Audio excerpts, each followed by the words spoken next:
Hidup TV mempersembahkan Oase Rohani Katolik yang dibawakan oleh para imam Keuskupan Agung Jakarta. Selamat menyaksikan.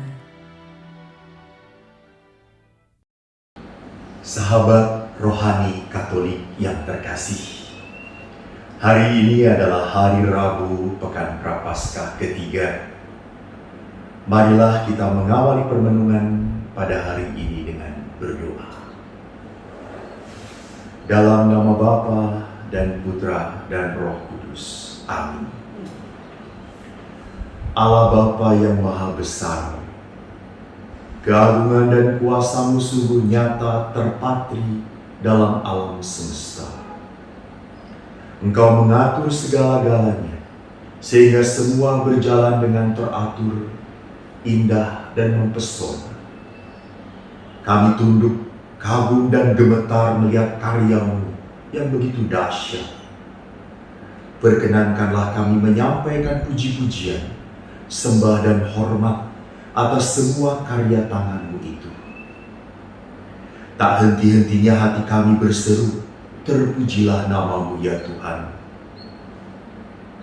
Maka Tuhan, saat ini perkenankanlah Engkau hembuskan Roh Kudus-Mu ke dalam pikiran dan hati kami, sehingga kami semakin mengerti apa yang menjadi kehendak-Mu di dalam hidup kami. Dan tolonglah kami, agar kami semakin hari semakin menjadi pelaksana firman-Mu yang setia dan penuh kasih. Demi Kristus Tuhan dan pengantara kami. Amin. Dalam nama Bapa, Putra, dan Roh Kudus. Amin. Bacaan dari Kitab Ulangan. Di padang gurun seberang sungai Yordan, Musa berkata kepada bangsanya, "Hai orang Israel, dengarlah ketetapan dan peraturan yang kuajarkan kepadamu untuk dilakukan, supaya kamu hidup dan memasuki serta menduduki negeri yang diberikan kepadamu oleh Tuhan Allah nenek moyangmu. Ingatlah, aku telah mengajarkan ketetapan dan peraturan kepadamu, seperti yang diperintahkan kepadaku oleh Tuhan Allahku, supaya kamu melakukan yang demikian di dalam negeri yang akan kamu masuki untuk mendudukinya. Lakukanlah itu dengan setia, sebab itulah yang akan menjadi kebijaksanaan dan akal budimu di mata bangsa-bangsa. Begitu mendengar segala ketetapan ini, mereka akan berkata, memang bangsa yang besar ini adalah umat yang bijaksana dan berakal budi. Sebab bangsa besar manakah yang mempunyai Allah yang demikian dekat kepadanya, seperti Tuhan Allah kita, setiap kali kita memanggil kepadanya? Dan bangsa besar manakah yang mempunyai ketetapan dan peraturan demikian adil, seperti seluruh hukum yang kubentangkan kepadamu pada hari ini? Tetapi waspadalah dan berhati-hatilah, supaya jangan engkau melupakan hal-hal yang dilihat oleh matamu sendiri itu, dan supaya jangan semuanya itu hilang dari ingatanmu seumur hidup. Beritahukanlah semuanya itu kepada anak-anakmu dan kepada cucu-cucumu serta cicitmu. Demikianlah sabda Tuhan. Syukur kepada Allah. Megahkanlah Tuhan, hai Yerusalem. Megahkanlah Tuhan, hai Yerusalem. Megahkanlah Tuhan, hai Yerusalem. Pujilah Allahmu, hai Sion, sebab Ia meneguhkan palang pintu gerbangmu dan memberkati anak-anak yang ada padamu. Megahkanlah Tuhan, hai Yerusalem. Ia menyampaikan perintahnya ke bumi, dengan segera firman-Nya berlari. Ia menurunkan salju seperti bulu domba dan menghamburkan embun beku seperti abu. Megahkanlah Tuhan, hai Yerusalem. Ia memberitakan firman-Nya kepada Yakub, ketetapan dan hukum-hukumnya kepada Israel. Ia tidak berbuat demikian kepada segala bangsa, dan hukum-hukumnya tidak mereka kenal. Megahkanlah Tuhan, hai Yerusalem. Terpujilah Kristus Tuhan, Raja mulia dan kekal. Terpujilah Kristus Tuhan, Raja mulia dan kekal. Sabdamu ya Tuhan adalah roh dan kehidupan. Engkau mempunyai sabda kehidupan kekal.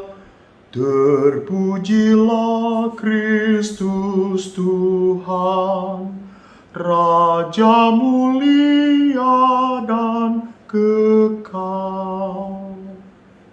Semoga Tuhan beserta kita, sekarang dan selama-lamanya. Inilah Injil Tuhan kita Yesus Kristus menurut Matius. Dimuliakanlah Tuhan. Dalam khotbah di bukit, Yesus berkata kepada murid-muridnya, "Janganlah kamu menyangka bahwa aku datang untuk meniadakan hukum Taurat atau kitab para nabi.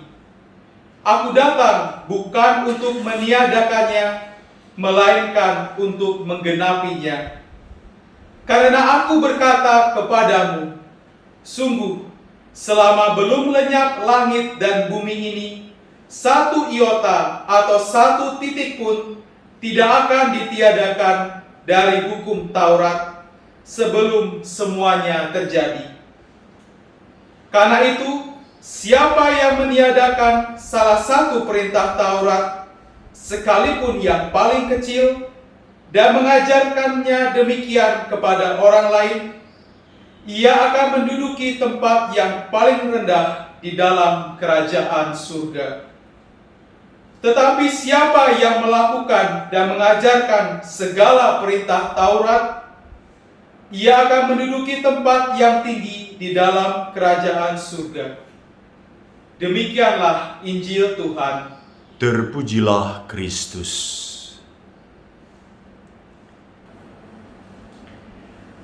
Sahabat rohani Katolik, baru saja kita mendengar bacaan demi bacaan yang kita dengarkan dalam hari liturgi di masa Prapaskah ketiga ini. Kalau kita lihat konteks dari kitab Ulangan yang kita dengar di dalam bacaan pertama, tentu kita harus melihat kitab sucinya secara keseluruhan. Kita lihat bab 3 sebelum bab 4 yang baru saja kita dengar. Di sana dikatakan bahwa Musa tidak diperkenankan memasuki tanah Kanaan. Lalu setelah dinyatakan bahwa Musa tidak diperkenankan memasuki tanah terjanji, Musa memberikan pesan-pesan terakhir kepada para murid, kepada para umat Israel. Maka konteksnya di sini adalah apa? Konteksnya adalah Musa yang mengingatkan kembali bahwa peraturan Tuhan, janji mereka kepada Tuhan harus mereka pegang di saat mereka menempati tanah yang telah diberikan oleh Tuhan sendiri kepada mereka. Sehingga peraturan Tuhan ini akan menjadi sumber daya pikir mereka, sumber daya hati mereka, dan sumber daya tindakan mereka. Sehingga mereka kalau berpikir, memutuskan segala sesuatu, merasakan, menimbang segala yang harus mereka putuskan, dan melakukan apa yang harus mereka tindakan, selalu bersumber dari peraturan Allah. Maka konteks ini harus kita pahami terlebih dahulu, sehingga kita bisa menempatkan diri dengan pas dalam bacaan yang kita dengarkan hari ini. Di dalam kitab Ulangan bab 4, maka di sana dikatakan Musa berkata kepada bangsanya, "Hai orang Israel, dengarkanlah ketetapan dan peraturan yang kuajarkan kepadamu untuk dilakukan." Jadi kalau kita melihat bahwa Musa mengatakan ini adalah ajaran yang kuberikan kepadamu untuk dilakukan, supaya apa? Supaya kamu hidup dan memasuki serta menduduki negeri yang diberikan kepadamu oleh Tuhan. Jelas sekali sejak awal mula Musa mengatakan bahwa negeri ini bukan semata-mata kamu dapat karena usahamu, karena kau kuat, karena kau bisa berperang, karena kau bisa mengalahkan bangsa Kanaan. Bukan. Tetapi karena Tuhan sendiri yang memberikan negeri itu kepada kamu. Maka kalau kita kontekskan, lalu untuk apa Musa memberi peraturan? Musa memberi peraturan supaya umat Allah tetap menjaga relasi dan kedekatan mereka dengan Tuhan. Ini yang penting bagi Musa. Jadi pada saat umat Israel memelihara peraturan Tuhan di dalam pikiran, hati, dan terungkap dalam tindakan mereka, itu berarti apa? Mereka menunjukkan kedekatan Tuhan dengan mereka, kedekatan Allah dengan umatnya, bahwa umatnya tidak pernah meninggalkan, melupakan Allah. Allah selalu menjadi pusat sumber di dalam kehidupan mereka. Jadi relasi yang begitu dekat antara Allah dengan umatnya, itulah yang ingin tetap ditekankan oleh Musa, sehingga umat itu harus memelihara peraturan dan hukum Tuhan. Dan dikatakan di situ, begitu mendengar segala ketetapan ini, mereka, bangsa lain akan berkata, memang bangsa yang besar ini adalah umat yang bijaksana, berakal budi. Sebab bangsa besar manakah yang mempunyai Allah begitu dekat kepadanya seperti Tuhan? Jadi kedekatan bangsa ini dengan Allah bisa menjadi kesaksian betapa agung dan dahsyat Allah Tuhan Israel ini. Jadi di sini kita bisa mengerti kenapa Musa mengajak umatnya untuk tetap berpegang pada peraturan dan hukum Tuhan. Karena di samping pertama-tama tadi menjadi sebuah relasi intimitas bangsa Israel dengan Tuhan, tetapi yang kedua ini adalah menjadi sumber kesaksian. Jadi kalau sumber kesaksian itu berarti apa? Berarti kehidupan bangsa Israel, relasi bangsa Israel yang begitu dekat dengan Allahnya bisa menjadi kesaksian, sumber pertobatan untuk bangsa-bangsa lain.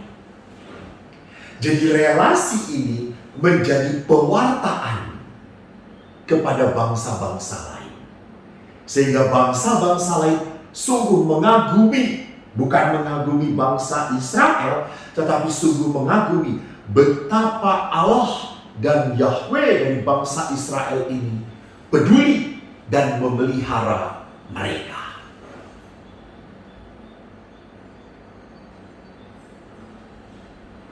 Kita lanjutkan lagi kepada konteks yang begitu mendalam, bahwa Musa pertama-tama mencanangkan peraturan dan hukum Tuhan bukan supaya umat Allah ini terbelenggu tidak bebas lagi. Namun peraturan dan hukum Tuhan ditegakkan agar manusia itu mencintai Allahnya.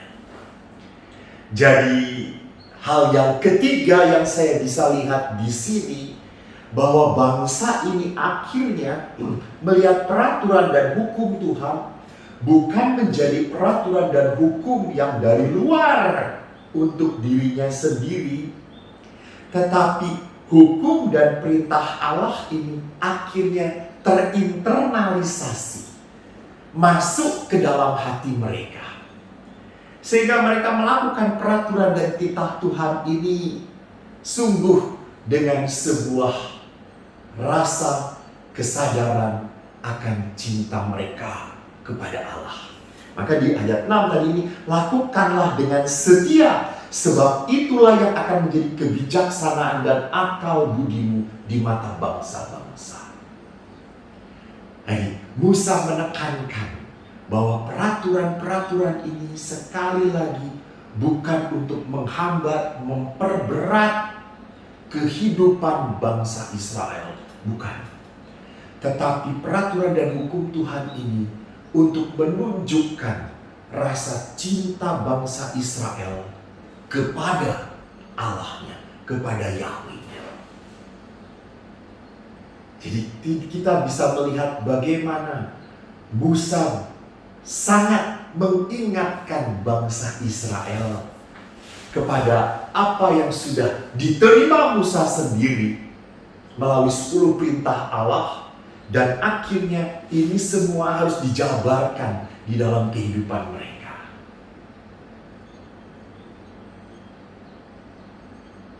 Di dalam ayat-ayat berikutnya menarik dikatakan oleh Musa bahwa peraturan dan titah Tuhan ini tidak semata-mata hanya berlaku untuk mereka yang melihat karya Tuhan, tetapi juga di dalam tradisi bangsa Israel ada kebiasaan untuk memelihara karya Allah yang begitu besar yang sudah terjadi di dalam sejarah nenek moyang mereka, supaya anak cucu cicit mereka mendengarkannya. Maka dikatakan di ayat terakhir dari bacaan yang kita dengarkan, waspadalah dan berhati-hatilah supaya jangan engkau melupakan hal-hal yang dilihat oleh matamu sendiri itu, dan supaya jangan semuanya itu hilang dari ingatanmu seumur hidup. Beritahukanlah semuanya itu kepada anak-anakmu dan kepada cucu-cucumu serta cicitmu. Jadi rupanya ada tradisi yang dipelihara oleh orang-orang Israel untuk selalu menceritakan kepada keturunan mereka tentang tangan Tuhan yang menjaga mereka. Tangan Tuhan yang sungguh memelihara mereka pada saat mereka harus berjalan dari tanah perbudakan Mesir sampai kepada tanah terjanji. Maka di dalam tradisi bangsa Israel, Paskah itu anak laki-laki mendengarkan cerita dari ayahnya, dari kakeknya, cerita tentang karya Tuhan yang telah terjadi di antara mereka. Sehingga cerita ini, sejarah ini yang disampaikan lewat mulut oleh kakek ayah mereka menjadi sesuatu yang selalu ada di dalam hati anak-anak mereka. Menjadi sebuah aliran iman yang tidak boleh terputus. Jadi lihat di dalam bacaan pertama, begitu banyak nilai-nilai yang ingin diangkat di dalam bacaan pertama. Bahwa karya kasih Tuhan melalui orang-orang pendahulu kita tidak pernah boleh dilupakan. Supaya apa? Supaya menjadi sumber iman kita di saat ini. Jadi pada saat kita menghadapi situasi saat ini, kita bisa berguru, Kita bisa belajar dari para pendahulu iman. Itulah sebabnya kenapa Musa mengingatkan bangsa Israel supaya tetap menjaga cerita ini. Bukan cerita sih. Kalau cerita kan cenderungnya menjadi sebuah mitos gitu. Ini bukan mitos, ini sejarah. Jadi mereka harus melihara kisah hidup perjalanan antara bangsa Israel dengan Yahweh. Dengan begitu, anak cucu mereka mempunyai dasar iman yang kuat bahwa mereka adalah bangsa yang sungguh dipelihara oleh Allah. Itu bacaan pertama yang kita bisa dengarkan dan kita bisa ambil beberapa hal untuk kita renungkan, untuk kita dalami. Di dalam bacaan Injil kita mendengarkan bagaimana Yesus menegaskan bahwa Yesus hadir bukanlah menjadi pribadi yang akan meniadakan, tetapi menggenapi hukum Taurat dan kitab para nabi. Jadi di sini Yesus menegaskan peraturan dan titah Tuhan itu adalah aturan yang tidak pernah kurang apapun. Maka peraturan dan titah Tuhan ini tidak pernah boleh dikurangi dan tidak pernah boleh ditambah. Maka Yesus berkata di dalam bacaan Injil, siapa yang mendiakan salah satu perintah Taurat sekalipun yang paling kecil dan mengajarkannya demikian kepada orang lain, dia akan menduduki tempat yang paling rendah. Dan Yesus pun mengatakan bahwa dia tidak datang untuk meniadakan hukum Taurat dan kitab para nabi. Bahkan satu iota, satu titik pun tidak akan ditiadakan dalam hukum Taurat. Mengapa hukum Taurat tidak perlu dikurang? Karena dengan mengurangi hukum Taurat berarti kita mempertanyakan kemahabesaran Tuhan. Berarti kita meragukan kedahsyatan dan kehebatan Tuhan. Jadi apa yang sudah ditulis, apa yang sudah diaturkan oleh Tuhan, itu adalah perfect, sempurna. Maka tidak perlu dikurangi. Dan kalau orang menambahkan sesuatu pada hukum Taurat, berarti apa yang ditambahkan itu bukan demi kepentingan Tuhan. Jangan-jangan apa yang ditambahkan itu adalah demi kepentingan orang yang menambah-nambah hukum Taurat. Dan inilah rupanya yang dilawan oleh Yesus. Karena para ahli Taurat, para imam, mereka senang menambah-nambah hukum Taurat sehingga menjadi beban yang berat untuk dipanggul oleh umat Israel pada zaman Yesus. Jadi hukum Taurat itu kalau kita lihat sebetulnya mengatur apa saja. Jadi ada 3 yang diatur di dalam hukum Taurat. Pertama adalah tata ibadat, dan kedua adalah hukum sipil, dan ketiga adalah perintah moral. Tata ibadat tentunya dalam konteks Yesus itu sudah berkembang, berbeda. Persembahan memang masih berjalan dalam hidup Yesus, dalam tradisi di mana Yesus hidup. Tetapi kalau setelah hidup Yesus, peribadatan rupanya harus diperbaharui. Yesus memperbaharuinya, bukan memperbaharui merusak tata ibadat, tidak, tetapi Yesus mengembalikan kembali esensi dari tata peribadatan. Jadi tata peribadatan adalah ungkapan apa? Ungkapan perdamaian, pertobatan umat kepada Allah dan ungkapan pujian syukur antara umat Allah kepada Tuhannya. Ini yang senantiasa dipelihara oleh tata peribadatan Yesus Kristus. Yang kedua, hukum sipil.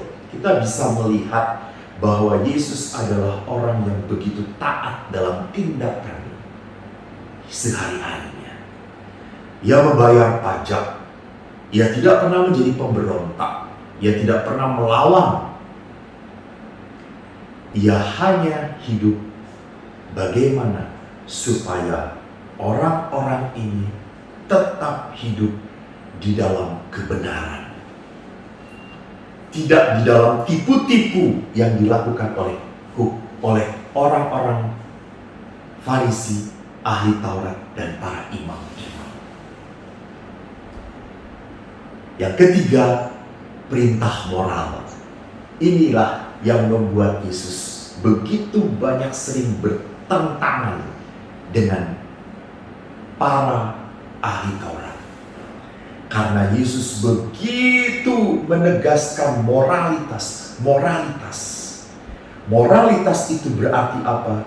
Moralitas itu berarti kebenaran yang dicanangkan dalam hati manusia, bukan semata-mata apa yang tertulis dalam hukumnya.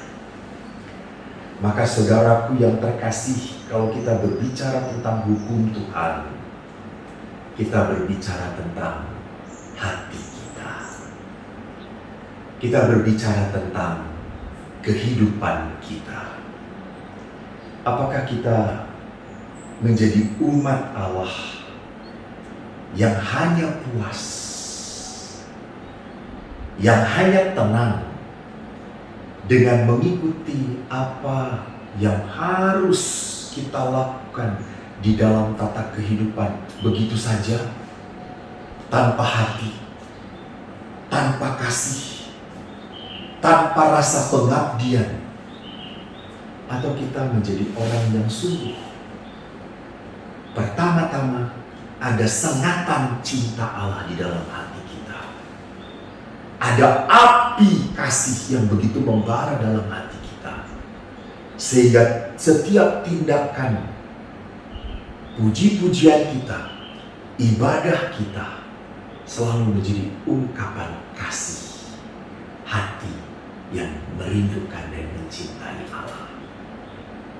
Semoga kita menjadi orang yang berhati penuh dengan kasih kepada Allah. Hidup TV mempersembahkan Oase Rohani Katolik yang dibawakan oleh para imam Keuskupan Agung Jakarta. Selamat menyaksikan. Sahabat rohani Katolik yang saya cintai, pada sesi kedua ini saya ditemani oleh Frater Reno dari Ordo Salib Suci. Selamat datang Frater Reno. Terima kasih sudah mendampingi saya supaya saya tidak sendirian.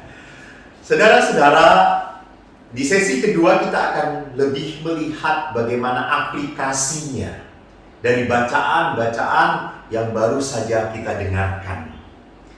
Nah, kalau kita berbicara tentang aplikasi, saya akan mencoba untuk merefresh kembali poin-poin apa yang ditekankan oleh dua bacaan yang kita dengarkan dari kitab Ulangan dan dari Injil. Pertama, Musa, konteksnya adalah Musa yang tidak diperkenankan masuk ke dalam tanah terjanji.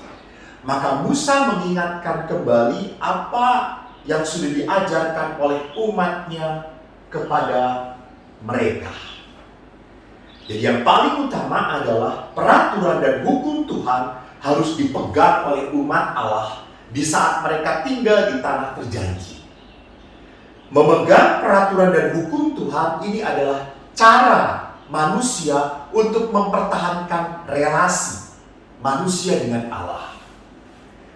Jadi manusia mempertahankan relasi dirinya dengan Tuhan itu sebagai ungkapan apa? Ungkapan rasa hormat, ungkapan rasa kedekatan, dan ungkapan kasih manusia kepada Tuhan. Jadi sama toh kalau kita juga mengasihi orang tua kita, tentu kita akan mengikuti apa yang mereka mau, apa yang mereka atur untuk hidup kita. Jadi semua yang diajarkan oleh mereka selalu terngiang di dalam hati kita. Karena ada apa? Ada sebuah relasi. Musa pun demikian. Jadi Musa menghendaki bahwa umat itu tetap menjaga peraturan Tuhan ada di dalam pikiran dan hati mereka. Supaya jelas bahwa mereka tetap mengasihi Allah. Itu yang pertama. Dan yang kedua, Musa mengingatkan bahwa karya keselamatan Tuhan, di mana Allah sudah membawa umatnya dari Mesir, tanah perbudakan, menuju Kanaan, tanah terjanji. Allah itu sungguh menuntun mereka selama 40 tahun. 40 tahun. Allah itu sungguh menjaga mereka, melindungi mereka, bahkan memberi makan mereka. Jadi karya Tuhan ini tidak boleh dilupakan begitu saja. Sehingga memegang peraturan dan hukum Tuhan itu pun berarti apa? Mengingat karya Allah di masa lalu. Jadi karya Allah itu supaya terus terngiang di dalam benak mereka, sehingga mereka sadar bahwa Allah yang mereka percayai, Allah yang mereka imani adalah Allah yang sungguh-sungguh besar, Allah yang sungguh-sungguh mentaati perjanjian di antara mereka. Jadi di sini kita melihat poin yang kedua, bahwa karya Allah di dalam sejarah keselamatan tidak pernah boleh dilupakan begitu saja di dalam hati umat beriman. Juga kita, bahwa Frater Reno, saya Romo Eko pun punya sejarah kehidupan. Dan tentunya sejarah kehidupan ini bukan sejarah kesengsaraan. Toh gak mungkin Tuhan mendatangkan kita ke dunia untuk sengsara. Tuhan mendatangkan kita semua ke dunia untuk menikmati karunia Allah. Berarti apa? Sejarah keselamatan. Dan di dalam sejarah keselamatan itu ada kepercayaan, ada iman, dipupuk bahwa apa yang saya percayai di dalam sejarah ini sungguh-sungguh nyata, membawa kita kepada kebenaran, yaitu keselamatan itu sendiri. Nah, sekarang saya ingin memperlihatkan apa yang ditekankan oleh Yesus. Yesus lebih menekankan pada apa? Pada hukum yang tidak berada di luar peraturan, yang tidak hanya ditulis dalam 2 loh batu, gitu kan? Musa kan mendapat 2 loh batu itu 10 perintah Allah ya. Di gunung Sinai, saya lupa. Itulah sebabnya harus berdoa gitu ya, supaya diingatin. Di gunung Sinai, Musa mendapatkan 2 loh batu itu. Dan Yesus tidak mau bahwa peraturan dan hukum itu berada di luar. Yesus ingin bahwa peraturan dan hukum itu terinternalisasi di dalam hati manusia. Ada di dalam hati manusia. Maka Yesus selalu berkata bahwa hati itu adalah sumber segala-galanya. Kita ingat di dalam Injil Markus, ya, Frater Reno bisa tolong bacakan Markus 7 ayat 20 sampai 23. Mari kita dengarkan. Katanya lagi, apa yang keluar dari seseorang, itulah yang menajiskannya. Sebab dari dalam, dari hati orang, timbul segala pikiran jahat, percabulan, pencurian, pembunuhan, perzinahan, keserakahan, kejahatan, kelicikan, hawa nafsu, iri hati, hujat, kesombongan, kebebalan. Semua hal-hal jahat ini timbul dari dalam dan menajiskan orang. Terima kasih, Frater. Jadi, saudara-saudari yang terkasih, hati itu adalah sumber dari tindakan manusia. Memang tadi Yesus berkata hal-hal yang jelek ya, bahwa hal yang jelek itu keluar dari hati manusia. Hal yang baik pun pasti toh, pasti keluar dari hati manusia. Jadi kalau orang yang hatinya jelek, hatinya penuh dengan luka, penuh kepahitan, pasti yang akan dikeluarkan adalah hal-hal yang menyakitkan orang lain. Tapi hati yang diisi dengan sukacita damai, pasti dia akan mengeluarkan perbendaharaannya yang membawa berkat bagi orang lain. Jadi di situ yang mau ditekankan oleh Yesus. Yesus mau membawa peraturan hukum Tuhan.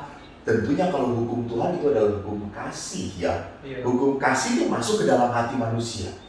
Maka Paulus jelas banget menegaskan seperti tadi yang saya katakan, bahwa peraturan titah Tuhan itu bukan di luar, tetapi ada di dalam hati manusia. Kita dengarkan surat Rasul Paulus kepada jemaat di Roma bab 2 ayat 15 ya.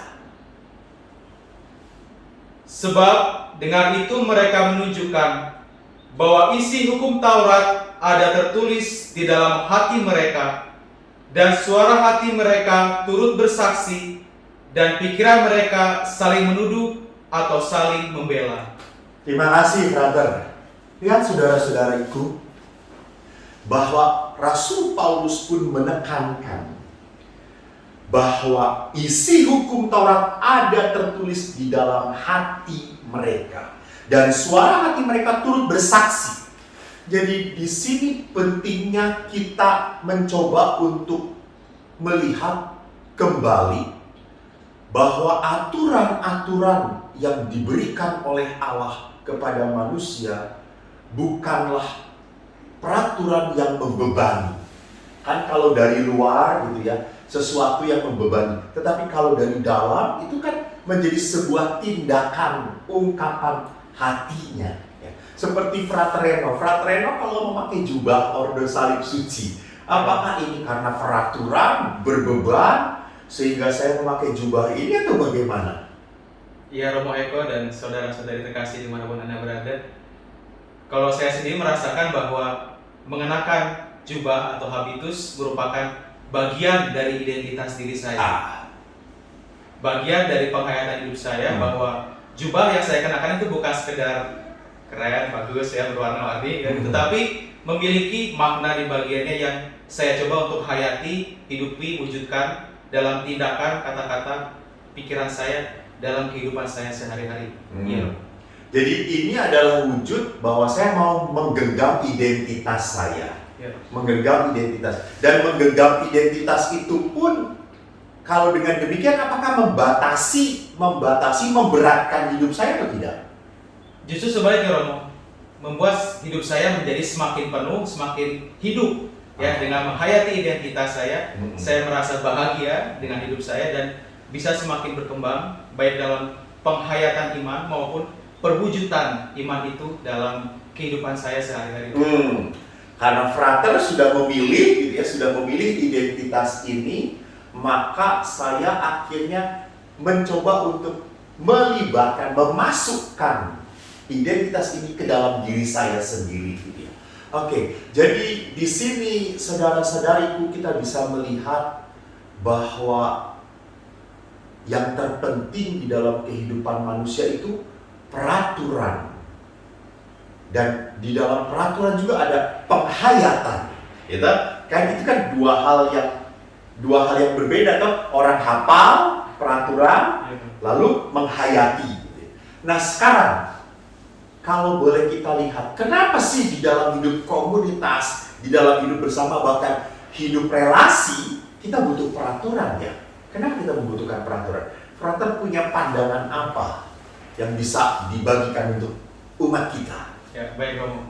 Sejauh yang saya hayati dan hidupi dan saya pahami juga, bahwa dalam kehidupan manusia itu kita menghendaki atau menginginkan adanya keteraturan atau bahasa yang lebih indah harmoni ya, dalam kehidupan bersama. Bahwa kita masing-masing memiliki relasi yang baik dengan diri kita sendiri, ya kan? Dengan sesama di sekitar kita, komunitas dan keluarga kita, dan terlebih relasi yang baik bahkan intim dengan Allah. Maka peraturan-peraturan yang kita buat, yang kita rumuskan bersama, tujuannya adalah membantu untuk meningkatkan dan bahkan semakin mendalam relasi dalam diri kita sendiri, dengan sesama kita, dan terlebih lagi dengan Tuhan. Menarik tadi kata harmoni ya, harmoni gitu. Harmoni itu kan sinkron gitu ya, menyatu gitu ya. Jadi kalau frater senang main biola, saya senang main sepak bola. Ya. Memang olah belakangnya menyatu, tetapi tidak sama, gitu. Tidak harmoni, gitu. Dua-duanya bermain malah merusak, gitu ya.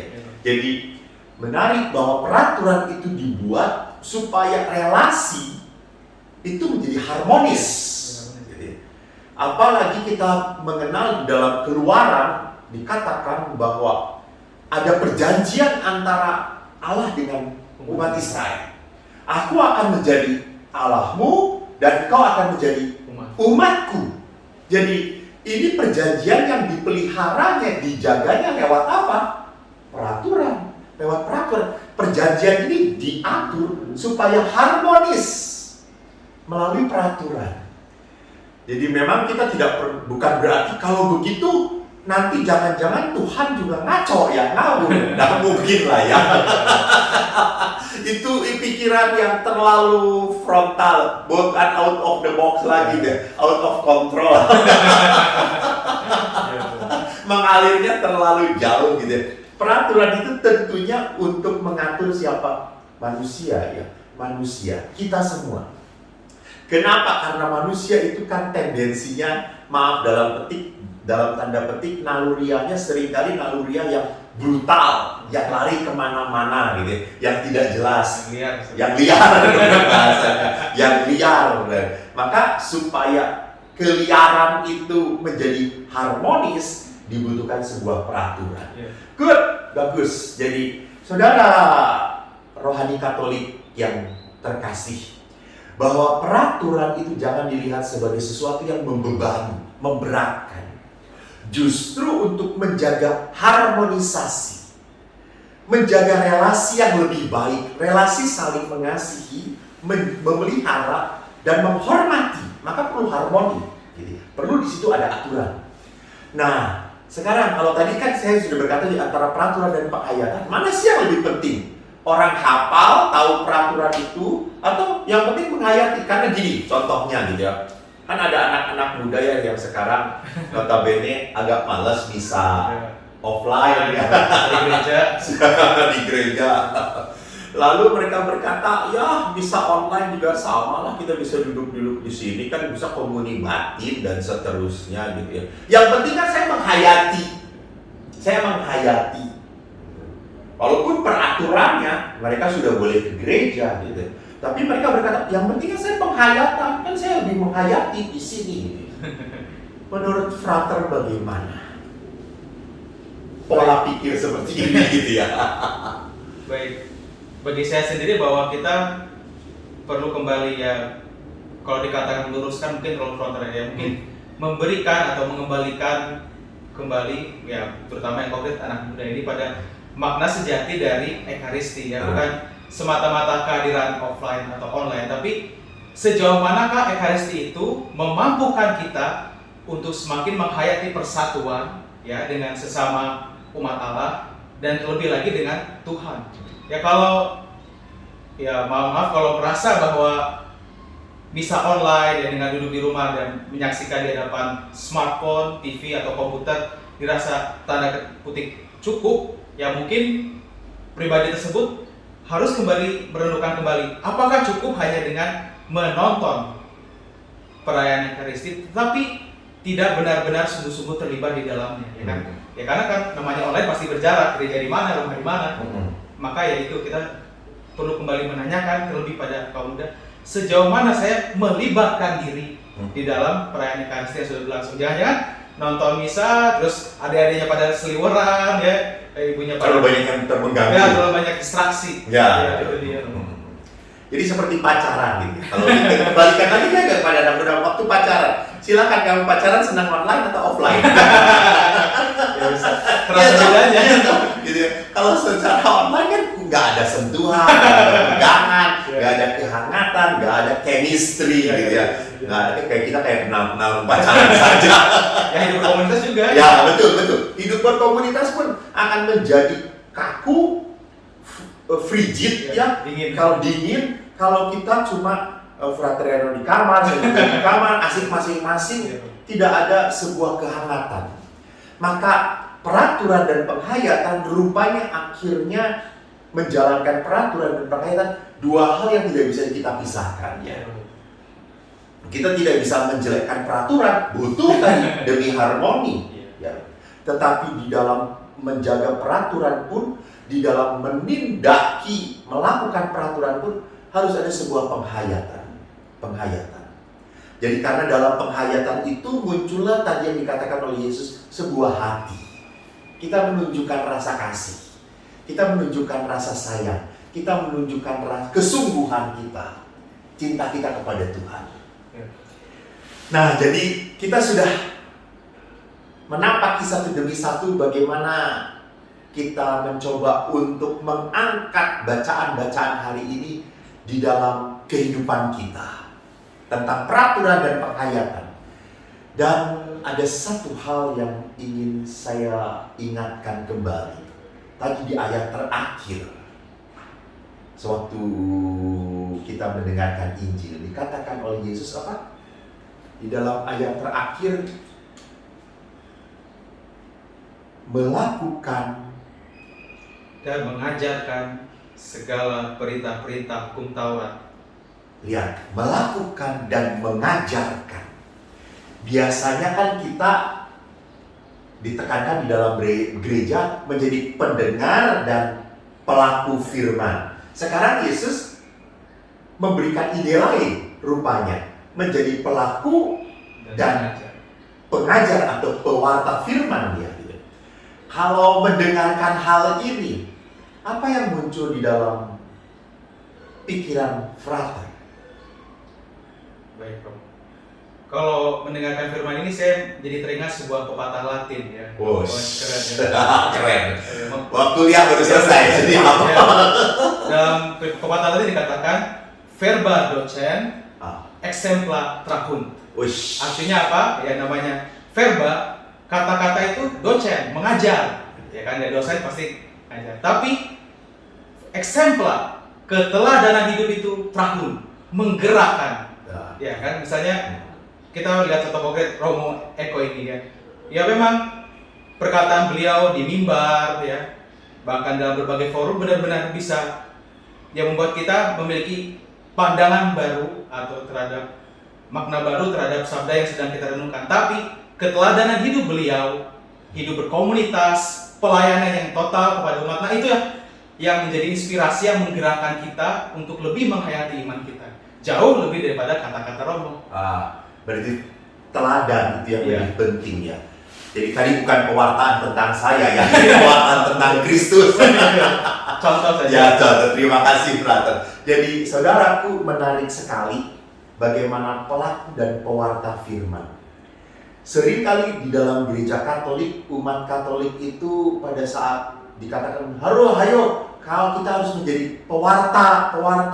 Saya belum ikut CAP, saya belum ikut kursus evangelisasi, belum kursus kitab suci dan seterusnya. Rasanya saya ingat di dalam dekrit Gravisium Educationis tentang pendidikan, bahwa pendidik iman pertama dan utama di dalam keluarga adalah orang tua. That's right. Kita sepakat, kan kita baca buku yang sama.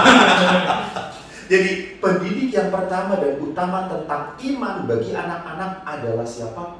Orang tua. Maka mari kita coba untuk mengklarifikasi di sini. Tadi saya gabungkan dengan apa yang dikatakan oleh Frater. Jadi semangat bersaksi pertama-tama diwujudkan dengan rasa tanggung jawab untuk menurunkan, menularkan, mewariskan hidup beriman kepada anak-anak. Jadi ini penting. Saya sangat percaya, saya punya kebanggaan, rasa cinta, rasa kasih yang sungguh kepada iman Katolik karena pendidikan sewaktu saya kecil. Frater pun demikian. Ya. Jadi mengapa orang mempunyai kesetiaan beriman? Karena dididik sejak kecilnya. Memang kita tidak meragukan karya Allah kan seringkali mengagumkan ya. Ada orang-orang yang dewasa baru mengenal Katolik langsung begitu menyayangi, yaitu karya Allah juga. It's okay, bisa saja terjadi. Tapi kan itu beberapa kasus saja gitu ya. Kalau kita melihat hal umum, kita sering kali harus percaya dan melihat bahwa iman anak tidak akan bisa bertumbuh dan berkembang kalau kita biarkan begitu saja. Dan tadi dikatakan oleh frater menarik, verba, kata-kata itu mengajarkan saja, mengajarkan. Memang iman itu harus diajarkan. Anak belajar berdoa, anak belajar mengenal kasih Allah seperti apa, diajarkan. Tetapi nilai-nilai iman itu harus eksemplar, gitu ya, dengan keteladanan, dengan contoh. Saya teringat bahwa di tengah keluarga saya, ayah dan ibu saya mempunyai rutinitas kebiasaan untuk doa bersama. Sehingga doa antara keluarga saling mendoakan kakak adik menjadi sesuatu hal yang tidak asing bagi hidup kami. Dan dari situ pun saya melihat, oh bapak saya berdoa. Bapak saya tidak hanya pandai memerintah, nyuruh ke gereja. Papa kemana? Nanti sendirian. Tidak, tapi ayo bareng kita ke gereja. Ini sesuatu kebersamaan yang menarik, yang selalu akan menjadi hal yang diingat, dan itu yang menjadi dorongan bagi kita. Bapak saya aja melakukan, yuk kita lakukan juga. Lalu juga di samping itu, nilai iman bukan hanya taat pada ibadah, tetapi nilai iman pun harus diwujudkan dalam kasih. Dan kasih itu bukan verbal, ya. Kasih itu eksemplar. Kasih itu adalah contoh, teladan. Bagaimana seorang bapak mau berkorban, bagaimana seorang bapak mau mengampuni orang-orang yang dia cintai.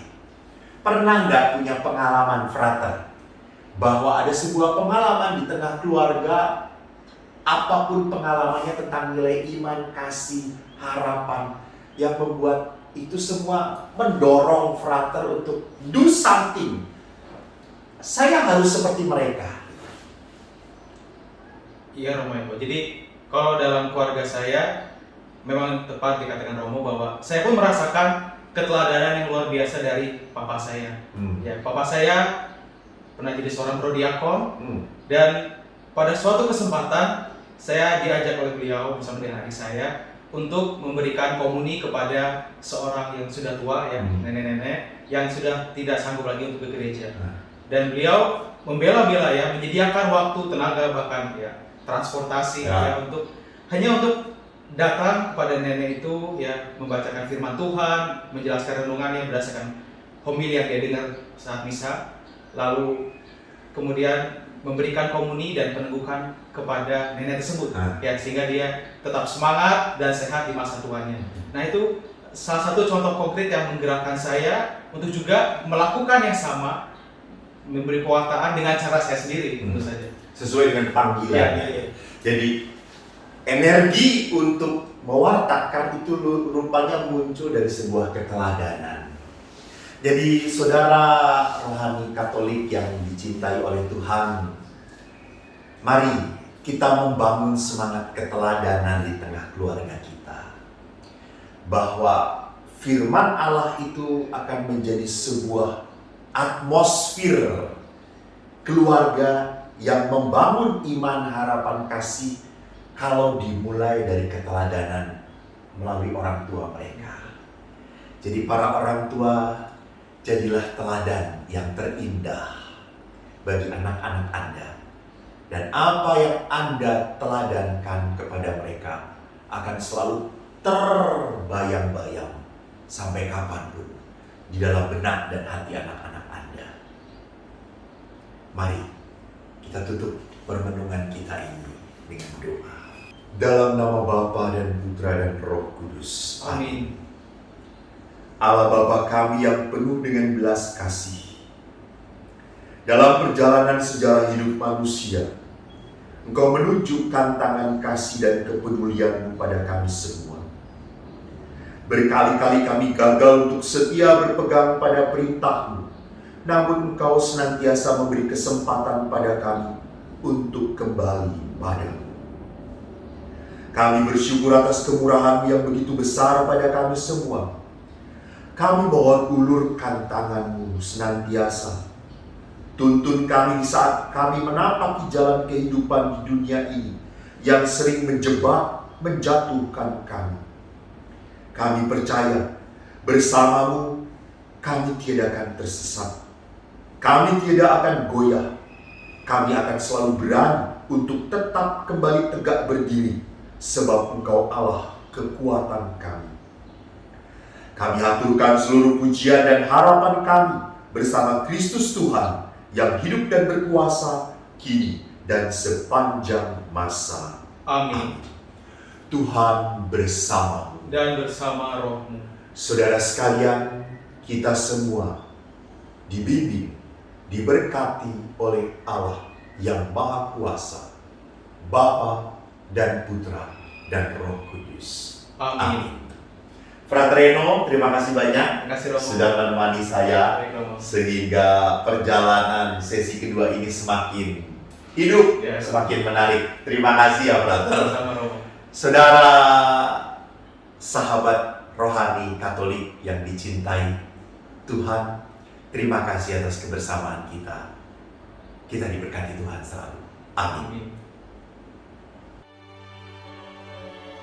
Demikianlah oase rohani Katolik yang dibawakan oleh para imam Keuskupan Agung Jakarta. Tuhan memberkati.